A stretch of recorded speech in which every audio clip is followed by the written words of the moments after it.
नमस्कार मित्रांनो, तुम्ही पाहत आहात ज्ञानसागर मराठी, ज्ञानाचा अथांग सागर। आज आपण पाहणार आहोत पृथ्वीवरील एका अजब, गूढ आणि अद्भुत घटनेबद्दल। अंटार्क्टिकामध्ये तयार झालेलं एक स्वित्झर्लंड एवढं मोठं छिद्र। हे खरं आहे का फक्त कल्पना? चला जाणून घेऊया। हे छिद्र म्हणजेच मॉड राईस पॉलनिया। पॉलनिया म्हणजे बर्फाच्छादित समुद्रात तयार झालेलं एक उघडं पाण्याचं मोठं क्षेत्र। सामान्यतः संपूर्ण समुद्र बर्फाने झाकलेला असतो, पण येथे हजारो चौरस किमीचा भाग पूर्णपणे उघडा असतो, बर्फविरहित। 2017 मध्ये हे छिद्र इतकं मोठं झालं होतं की त्याची तुलना स्वित्झर्लंड या युरोपीय देशाशी केली गेली। मुळात वैज्ञानिकांच्या मते हे छिद्र समुद्राच्या तळातून वर येणाऱ्या गरम पाण्याच्या प्रवाहामुळे तयार झालंय। इंग्रजी भाषेत बोलायचं झालं तर कन्व्हेक्शन करंट्स।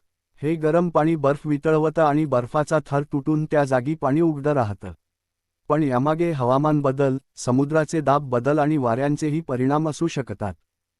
नासा व इतर अंतराळ संस्था सॅटेलाइट इमेजरीच्या माध्यमातून हे छिद्र 1970 पासून पाहत आहेत। ते अनेकदा दिसून येतं, काही वर्षांनी पुन्हा तयार होतं आणि मग पुन्हा गायब होतं। त्यामुळे हे एक गूढ चक्रच बनलं आहे। सध्या यामुळे थेट धोका नाही, पण काही वैज्ञानिकांचा विश्वास आहे की हे हवामान बदलाचा एक संकेत असू शकतं। कारण इतक्या मोठ्या प्रमाणात बर्फ वितळणं ही एक चिंतेची बाब आहे।